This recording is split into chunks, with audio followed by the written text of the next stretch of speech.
دوستو اس وقت ہماری موجودگی ہے مدرسہ حدیقۃ العلوم ٹرسٹ ایملوا میں اس وقت میں موجود ہوں. یہاں ایک خاص پروگرام رکھا گیا تھا بچیوں کا اور بچوں کا. یہاں پہ بچوں کے لیے بھی رہنے کا سویدھا ہے اور بچیوں کے لیے بھی رہنے کے لیے سویدھا ہے اور یہاں بہت اچھا تعلیم دیا جاتا ہے. اسی تعلیم کے سلسلے میں ہم بات چیت کریں گے. ہمارے ساتھ سیکریٹری صاحب ہیں اور یہاں کے استاد محترم ہیں ہمارے ساتھ, ان سے ہم خاص بات چیت کریں گے. اور مدرسے کو لے کر جو افواہیں پھیلائی جاتی ہے ہندوستان میں, اس چیز کو لے کے میں بہت دنوں سے ہی سوچ رہا تھا کہ صحیح خبر جائے تاکہ لوگ اس سے واقف ہو سکے کہ مدرسوں میں کس طرح کی تعلیم دی جاتی ہے اور کس طرح کی پڑھائی کی جاتی ہے. مدرسوں کے بارے میں جس طرح کی افواہیں پھیلائی جاتی ہیں اس بارے میں بھی ہم بات کریں گے اور یہاں کس طرح کا پروگرام رکھا گیا تھا اس کے بارے میں بھی ہم بات کریں گے. ہمارے ساتھ سیکریٹری صاحب ہیں. السلام علیکم. وعلیکم السلام. خیریت سے ہیں؟ اللہ کا شکر ہے, میں بخیر ہوں. کس طرح سے یہاں کا ادارہ چلتا ہے, کیا کچھ خاص ہے یہاں, اس کے بارے میں لوگوں کو بتائیں. یہ ادارہ جو ہے عوامی تعاون سے چلتا ہے اور یہ ایک ٹرسٹ ہے مدرسہ حدیقۃ العلوم ٹرسٹ ایملوا بشن پورہ, اور دوسرا ٹرسٹ ہے اماں بطول مدرسۃ البنات ایملوا بشن پورہ, اور یہ لڑکیوں کے لیے ہے اماں بطول اور لڑکوں کے لیے حدیقۃ العلوم. دونوں کے لیے تعام و قیام یعنی ہاسٹل اور کھانا دونوں کا انتظام ہے جو عوام کے چندے سے ہوتا ہے. اور یہ سالانہ پروگرام تھا. ابھی بچے اور بچیوں کا اپنے امتحانات ختم ہوئے, ان کا رمضان کے لیے مدرسہ بند ہو رہا ہے کل سے, تو اس موقع سے سالانہ امتحان ہو کر کے ان لوگوں کو رزلٹ دیا گیا ہے. جن لوگوں نے اچھا پردرشن کیا ہے, اچھا نمبر لائے ہیں, ان کو ہم لوگوں نے ایوارڈ دیا ہے.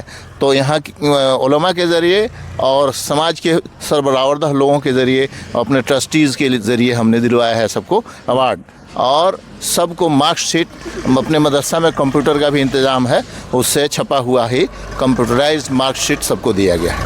یہاں دینی تعلیم کے علاوہ بھی تعلیم دی جاتی ہے بچیوں کو؟ دینی تعلیم کے ساتھ ساتھ عصریہ علوم بھی پڑھاتے ہیں ہم لوگ, انگریزی, ہندی, حساب, ہے نا, اور وہی کتاب پڑھاتے ہیں جو اسکول میں پڑھائی ہوتی ہے. چونکہ بہار میں پہلے اردو میڈیم سے ہم کو یہ علوم عصریہ کی کتابیں مل جاتی تھیں, اب چند سالوں سے نہیں مل پا رہی ہیں, تو ہم لوگ وہی کتاب جو اسکول میں چل رہی انگلش میڈیم میں اور ہندی میڈیم میں, اس کو ہم یہاں پڑھاتے ہیں.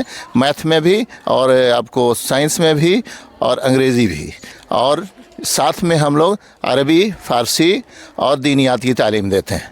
جو انسانیت کی تعلیم ہے, حب انسانیت اور حب وطنی سکھلاتے ہیں ہم لوگ. بہت خوب.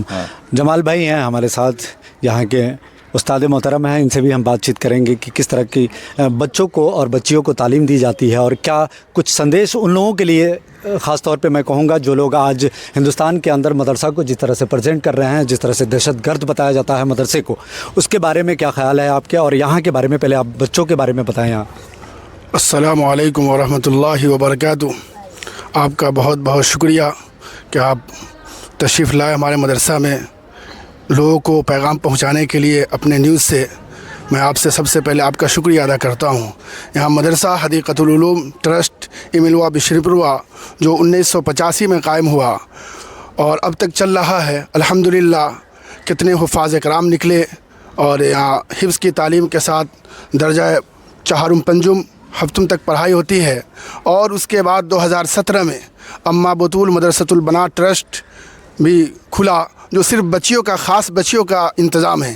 یہاں ہمارے پاس 10 معلمات ہے, جو 4 معلمات عالمہ فاضلہ ہے جو عالمہ تک پڑھائی ہوتی ہے, اور 2 ٹیچر ہے جو میتھ, انگلش, اور 1 ٹیچر اعظم گڑھ سے جو ہیڈ معلمہ ہے جو کمپیوٹر کی ٹیچر ہے, جو یہاں ہاسٹل میں تمام بچیوں کے ساتھ رہتی ہے, تربیت اور علم کے ساتھ ساتھ تربیت بھی نمازتی ہے. اور آج سالانہ پروگرام تھا, جیسے ہمارے سیکریٹری صاحب فرمائے کہ ہر سال جو بچے رزلٹ لاتے ہیں, اچھا مارکس لاتے ہیں, اس کو ایوارڈ سے نوازا جاتا ہے. اور 225 طلباء اور طلبات یہاں مقامی ہیں, کیا بولتے ہیں, جو ہاسٹل میں رہتے ہیں, اقامتی ہے جو ہاسٹل میں رہتے ہیں, اور ان کا کھانے کا نظم ہوتا ہے. اور حدیقۃ العلوم میں 8 اساتذہ ہیں جو بچوں کو حفظ کی تعلیم اور درجہ اطفال اور دینیات دوم تک کا تعلیم حدیقۃ العلوم میں بھی ہوتی ہے. الحمدللہ 18 اساتذہ ہے اور 8 کا بولتے ہیں غیر ملازمین ہیں جو خدمت کرتے ہیں مدرسہ کا. الحمدللہ یہ مدرسہ 1985 کے بعد 2017 میں جو اماں بطول کھلا ہے,